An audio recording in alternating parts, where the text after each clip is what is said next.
Welcome back to Chess Tactic Today. In the Speed Chess Championship 2025, we've got a firecracker of a match. Jose Martinez takes on Magnus Carlsen, the world #1, in a fast-paced 5-minute blitz duel. The game opens with a classic Ruy Lopez setup, but things escalate quickly as both players trade attacks across the board. Carlsen goes for activity and counterplay, while Martinez pushes deep into enemy territory with fearless precision. This battle is packed with tactics, time pressure, and world-class nerves. Let's jump straight into the action. And Martinez kicks things off with pawn to f4. The king's pawn opening, direct, classic, and aiming to control the center from the very first move. Magnus responds in kind with pawn to f5. We're heading into open game territory, a battle of wits right in the middle of the board. White develops the knight to f3, immediately putting pressure on black's f5 pawn. This is the most popular move for a reason. It's flexible and aggressive. And black defends the pawn with knight to c6. A standard, solid developing move. No surprises yet, as both players are laying the foundation for the game. Bishop to b5, and we have the Ruy Lopez, the Spanish game. White puts an indirect pin on the knight, creating long-term pressure on black's structure. This opening is known for its deep strategic ideas. In response, Magnus plays pawn to a6, asking the classic question of the bishop, "What are you going to do?" This is the Morphy defense, the most common reply. Martinez maintains the pressure, retreating the bishop to a4. The idea is to keep that pin alive and not release the tension just yet. Black plays pawn to d6, the Steinitz defense deferred. This solidifies the f5 pawn and prepares to break the pin by developing the light-squared bishop. White advances the pawn to c3. This is a very useful move, preparing to build a big pawn center with d4 and also giving the bishop an escape square on c2. Bishop to d7 from Magnus, a flexible move that prepares to challenge White's control of the center and breaks the pin on the knight. And there it is, pawn to d4. Martinez seizes the center, creating a classic Ruy Lopez pawn structure. The battle for control is officially underway. Magnus develops his other knight to f6, adding another attacker to White's f4 pawn and continuing his development. Martinez castles kingside, getting his king to safety, a crucial step before the real middle game fireworks begin. Black develops the bishop to e7, preparing to castle and keeping an eye on the center. Everything is proceeding logically so far. Rook to e1, a multi-purpose move. It defends the f4 pawn, prepares to put more pressure down the e-file, and gets the rook into the game. And Magnus follows suit, castling his king to safety. Both sides are now fully mobilized and the strategic battle is about to intensify. White plays pawn to h3, a quiet but important prophylactic move, preventing black from playing knight or bishop to g4 and creating annoying pins. Magnus brings his rook to e8, mirroring White's move. The e-file is becoming a key battleground in this game. Pawn to d5, Martinez decides to close the center. This move gains space and forces black's knight on c6 to move, defining the structure for the rest of the game. The knight retreats to bait. It looks passive, but this is a standard idea. From here, the knight can reroute to d7 to support the center. Martinez plays bishop takes knight on d7. He decides to trade off his strong Ruy Lopez bishop to slightly disrupt black's coordination. Knight takes bishop on d7. Magnus recaptures, and now his knights are ready to fight for control of the key squares. Pawn to c4, White clamps down on the queen side, restricting black's pieces and establishing a space advantage. The game is becoming a slow, strategic grind. And Magnus immediately challenges White's control with pawn to c6. He's not going to sit back and let White dominate the queen side. White develops the knight to c3, adding more support to the d5 pawn and preparing to control the center. Rook to c8, a very logical move from Magnus, putting pressure on the c-file, which is shaping up to be a critical front. White plays pawn to a4, preventing black from expanding on the queen side with b5, a good positional move. Magnus responds with pawn to a5, fixing the queenside structure.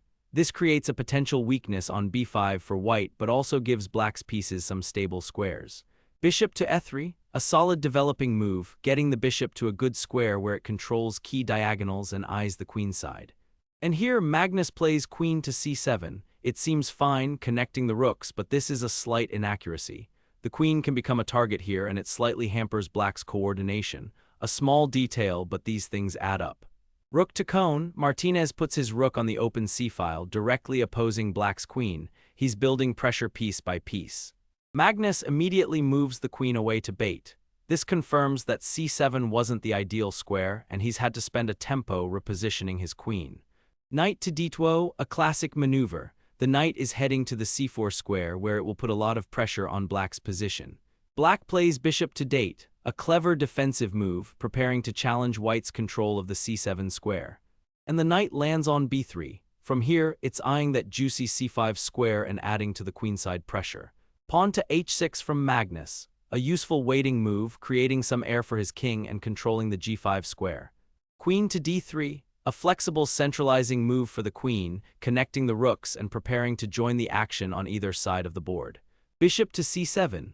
Magnus brings his bishop back to a more active square where it controls the long diagonal and eyes white's center. Rook to done, Martinez centralizes his final rook, controlling the d-file and preparing for any central breaks. Magnus brings his other rook to date. This is another slight inaccuracy. While controlling the d-file is generally good, the main tension is on the c-file, and this allows white to gain the initiative there. Queen to e2, a subtle move, repositioning the queen to prepare for action and clearing the d-file for his rooks. Queen to e8, Magnus tries to create counterplay on the queen side, putting pressure on white's a-fur pawn. There it is, pawn to c5, a pawn sacrifice from Martinez, aiming to blow open the position for his pieces. This is a very ambitious move, though perhaps a little premature. Magnus accepts the challenge, pawn takes c5. He's trusting his defensive skills to handle the pressure. Knight takes c5. White's knight now occupies a beautiful outpost, putting immense pressure on black's position. Knight takes knight on c5. Magnus immediately trades off the dangerous knight. He's aiming to simplify and neutralize white's attack. And bishop takes c5.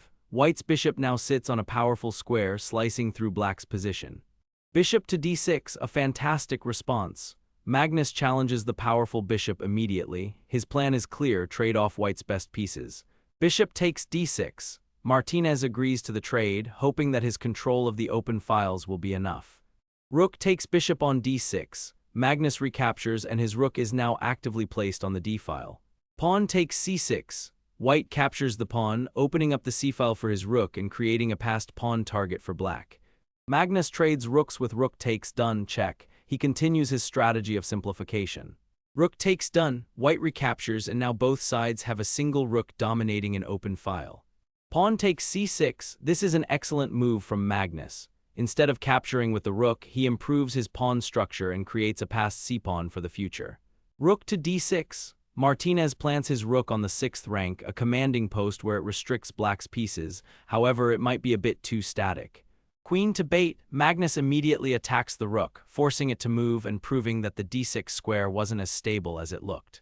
The rook retreats to d2. White's initiative seems to have fizzled out, and black is now very comfortable. And queen to b4, a powerful centralizing move from Magnus, putting pressure on white's f4 pawn and controlling key squares. King to h2, a quiet move to improve the king's safety and get out of any potential backrank tricks. Rook to bait. Magnus brings his rook to the b-file, preparing to support his queen and create threats on the queen side. Queen to e3, Martinez defends the f4 pawn and keeps his queen active in the center.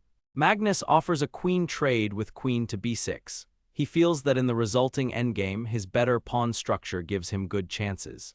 Martinez declines the trade with queen to f3. He wants to keep the queens on the board to create attacking chances. Queen to c5. The black queen is a monster, dancing around the board and causing problems everywhere.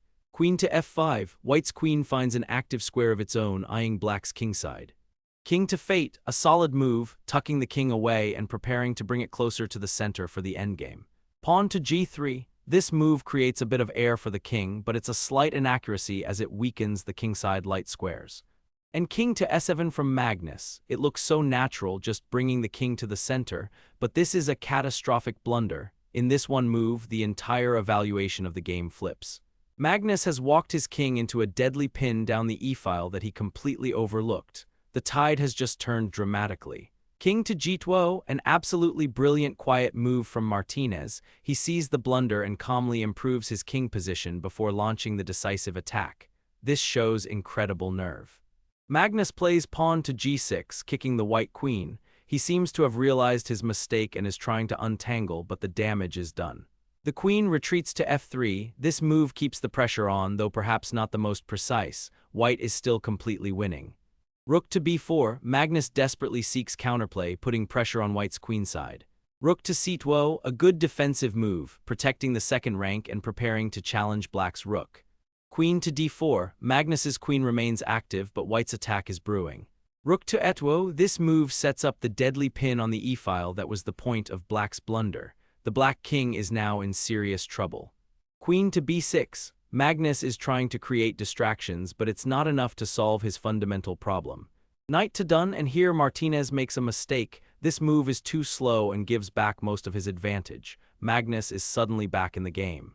Magnus immediately snatches the pawn with rook takes a fur. Just like that, the material is equal again and the game is anyone's guess. Queen to c3, white tries to regroup, putting pressure on black's weak c6 pawn. Queen to b5, a fantastic move, defending the pawn and putting pressure on white's rook. Queen to c2, Martinez is forced into a defensive posture. What a turnaround. Rook to d4, a strong move but perhaps not the most accurate. Black's rook is now very active in the center. Knight to c3, the knight finally gets to a good square, challenging black's powerful queen. Queen to c4, Magnus maintains the pressure, pinning the knight and keeping white tied down. Rook to e3, and this is another mistake from white. The rook is misplaced here and black is about to seize a winning advantage. Pawn to h5, a brilliant move from Magnus. He opens up a second front and creates serious threats against the white king. Queen to cone, a great defensive find from Martinez, preparing to meet black's threats. And here it comes, rook takes f4. Magnus sacrifices the exchange, believing this is a winning blow. It looks absolutely crushing, tearing open the lines to the white king. But wait. Is this genius, or is it the final, fatal blunder of the game? Pawn to b3, an excellent intermezzo from Martinez. He ignores the captured rook and instead kicks the black queen, forcing it to a less ideal square before he deals with the threat. The queen moves to c5. Magnus keeps the pressure on, but the initiative is slipping away. Rook to f3, a fantastic move. Instead of recapturing on f4, white swings the rook over to the f-file to start a devastating counterattack against the black king. Rook to d4, this is a mistake in a critical position. The rook is needed for defense, but now white's attack crashes through. Rook takes f6, an absolutely stunning, brilliant sacrifice. Martinez gives up his rook to completely demolish the pawn shield around the black king. This is not about material, this is about checkmate. The board is on fire and black's position is collapsing. Pawn to f4, Magnus tries to block the white queen and create an escape route, but it's too little, too late. The white queen is coming in with decisive force. Queen to f4, the queen joins the attack and the threats are overwhelming. Checkmate is now just a matter of moves. Queen takes knight on c3, a desperate move, grabbing a piece, but it does nothing to stop the mating attack. Rook to f7, check. The black king is being hunted across the board. King to e8, the king is forced into the open, right into the line of fire. Rook to fate check, relentless pressure from Martinez. King to d7, the king's journey continues, but there is no safe square. Queen to f7 check, the queen and rook are coordinating perfectly to weave a mating net. King to d6, the king is running out of squares. Rook to d8 check, another powerful check forcing the king onto the c-file. King to c5, the king is now completely exposed. Queen to s7 check, this check cleverly forces the king away from the only escape squares. King to b6, the final mistake in a lost position, the king walks into a fatal trap.